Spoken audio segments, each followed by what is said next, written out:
Hello പ്രിയപ്പെട്ടവരെ, എല്ലാവർക്കും പുതിയൊരു വീഡിയോയിലേക്ക് സ്വാഗതം. ഒരു പിഞ്ചു കുഞ്ഞിനെ കൊന്ന വാർത്തയാണ് നമ്മൾ ഇന്നലെ മുതലേ കേട്ടു തുടങ്ങുന്നത് അല്ലേ. ഒരു പിഞ്ചു കുഞ്ഞ് ആ കിണറിലേക്ക് എറിയുമ്പോഴുള്ള ആ കുഞ്ഞിൻ്റെ മനസ്സിലുള്ള ആ വേദനയും വിഷമവും എന്തായിരിക്കും. ഒരു കുഞ്ഞുങ്ങളുള്ള അമ്മമാർക്കൊന്നും സഹിക്കാൻ പറ്റില്ല അല്ലേ. അപ്പോൾ ആ കുഞ്ഞിനെ കൊന്നത് അതിൻ്റെ അമ്മയാണോ അതോ അമ്മാവനാണോ എന്നത് ഇപ്പോഴും ഒരു ദുരൂഹതയായിട്ട് നിലനിൽക്കുകയാണ്.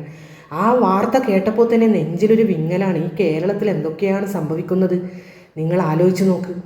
ആ കുട്ടിയെ കയ്യിൽ ഏറ്റുവാങ്ങിയ ഒരാൾ പറയുന്ന ഇത് നിങ്ങളൊന്ന് കേട്ടു നോക്കൂ. അയാൾക്ക് സങ്കടം സഹിക്കാൻ പറ്റുന്നില്ല. ആർക്കും പറ്റില്ല, മനസാക്ഷിയുള്ള ഒരാൾക്കും അത് പറ്റില്ല. നിങ്ങളിതൊന്ന് ഈ ക്ലിപ്പ് നിങ്ങളൊന്ന് കണ്ടു നോക്കൂ.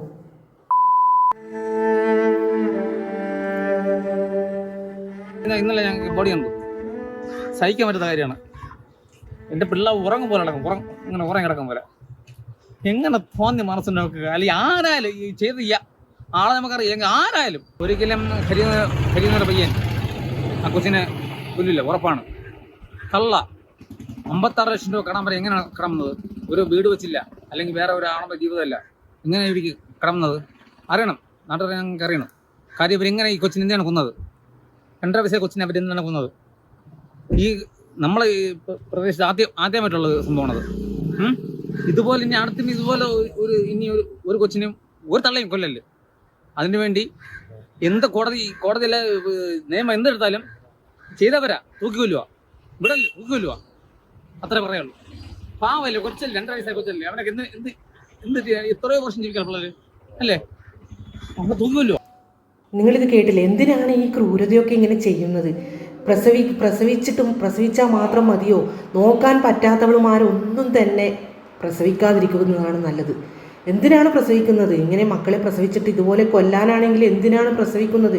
നിങ്ങളൊന്ന് ആലോചിച്ച് നോക്കിയേ. അപ്പോൾ നമുക്കും മക്കളുണ്ടല്ലേ, നമ്മുടെ മക്കളൊന്ന് ചെറുതായിട്ട് വേദനിച്ചാൽ പോലും നമുക്കത് സഹിക്കാൻ പറ്റില്ല.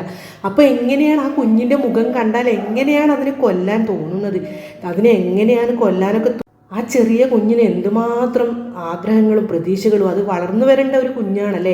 അതിനെ മുളയിലെ നുള്ളി എറിയാൻ ആ അമ്മാവിന് മാനസിക പ്രശ്നങ്ങളൊന്നും ഇല്ല എന്നാണ് സുഹൃത്തൊക്കെ പറയുന്നത്. മാനസിക പ്രശ്നമൊന്നും ഇല്ല. പക്ഷേ ഇത് ആർക്ക് വേണ്ടിയാണ് അയാൾ കുറ്റം സമ്മതിച്ചെന്നോ ഇതിലെ സത്യാവസ്ഥ എന്താണെന്നോ ഒക്കെ പോലീസ് കണ്ടുപിടിക്കേണ്ടതായിട്ടുണ്ട്. അതിനിടയിൽ ഒരു ജ്യോത്സ്യനെ കുറിച്ച് പറയുന്നു. ഇന്നൊരു ന്യൂസ് കണ്ടു. അവരുടെ അടുത്ത് താമസിച്ചിരുന്ന ഒരു ലേഡി പറയുന്നത് ജ്യോത്സ്യൻ്റെ വീട്ടിൽ നിന്നും കുഞ്ഞിൻ്റെ കരച്ചിലൊക്കെ കേൾക്കാറുണ്ടായിരുന്നു എന്നൊക്കെയാണ് പറയുന്നത്. മുമ്പ് എന്താണെന്നും നമുക്കറിയില്ല. എന്തായാലും ദുരൂഹതയൊക്കെ നീക്കി എല്ലാം പുറത്തേക്ക് കൊണ്ടുവരണം. പോലീസായാലും അന്വേഷണ ഉദ്യോഗസ്ഥന്മാരും എല്ലാവരെയും കൃത്യമായി ചോദ്യം ചെയ്ത് ഇതിന് ഒരു നടപടി ഉണ്ടാക്കണം എന്ന് തന്നെയാണ് എന്നെപ്പോലെയുള്ള എല്ലാവരും ആഗ്രഹിക്കുന്നത്. കാരണം നമുക്ക് ദിവസവും ഇതുപോലെയുള്ള വാർത്തകളെ കേൾക്കാൻ കഴിയുന്നുള്ളൂ. എങ്ങനെയാണ് ഇതിനൊക്കെ പറ്റുന്നത്? നോക്കാൻ പറ്റാത്തവളുമാരൊക്കെ എന്തിനാണ് ഇങ്ങനെ പ്രസവിക്കുന്നത്? ഒരു കുഞ്ഞിനെ കിട്ടാതെ എത്ര ആൾക്കാർ വിഷമിക്കുന്നുണ്ട്. നേർച്ചയും കാഴ്ചയും വഴിപാടും അതുപോലെ തന്നെ അവർ ട്രീറ്റ്മെൻറ്റും ഒക്കെ ചെയ്തിട്ടും കുഞ്ഞുങ്ങളെ ലഭിക്കാതെ പലരും ഉണ്ട്. എന്നിട്ടാണ് ഇതുപോലെയുള്ള ദുഷ്ടത്തരങ്ങൾ ചെയ്തു വെക്കുന്നത്. എന്ത് തന്നെയായാലും, അമ്മയായാലും മാമനായാലും ജ്യോത്സ്യനായാലും ആര് തന്നെ ആയാലും, ദൈവം എന്ന് പറയുന്നൊരു ശക്തി മുകളിലുണ്ടെങ്കിൽ ഇതിൻ്റെ സത്യാവസ്ഥ എന്ത് തന്നെയായാലും പുറത്തു വരുന്നു ഞാൻ എന്നെപ്പോലെയുള്ളവർ വിശ്വസിക്കുന്നു. അല്ലെങ്കിൽ ഈ കേരളത്തിന് തന്നെ ഇതൊരു നാണക്കേടായി നമുക്കത് വിചാരിക്കാം. കാരണം പിഞ്ചു കുഞ്ഞുങ്ങൾ, ഒന്നും ചെയ്യാൻ പറ്റാത്ത കുഞ്ഞുങ്ങൾ, അതിനെ പച്ച ജീവനോടെ കിണറിലേക്ക് വലിച്ചെറിയുക എന്ന് പറയുമ്പോൾ അതൊരു വല്ലാത്ത ഒരു എങ്ങനെയാണ് അതിനൊക്കെ പറ്റുന്നത്? എൻ്റെ ദൈവമേ, ചിന്തിക്കാൻ പോലും പറ്റുന്നില്ല. അപ്പോൾ എൻ്റെ പ്രിയപ്പെട്ടവരെ, നമ്മളെല്ലാവരും ഇതുപോലെ കരുതലോടുകൂടി വേണം ജീവിക്കാൻ വേണ്ടിയിട്ട്. എന്തൊക്കെയാണ് ഈ കൊച്ചു കേരളത്തിൽ സംഭവിക്കുന്നത് അല്ലേ.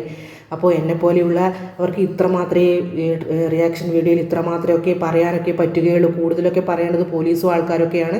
എന്തായാലും നല്ലൊരു നീതി തന്നെ ഇവിടെ ഉണ്ടാവട്ടെ എന്ന് പറഞ്ഞുകൊണ്ട് ഞാൻ തൽക്കാലം എൻ്റെ വീഡിയോ അവസാനിപ്പിക്കുന്നു. അപ്പോൾ മറന്നു പോകരുത്, ലൈക്ക്, സബ്സ്ക്രൈബ്, ഷെയർ ആൻഡ് എപ്പോഴുള്ള സ്നേഹം. ഓക്കേ.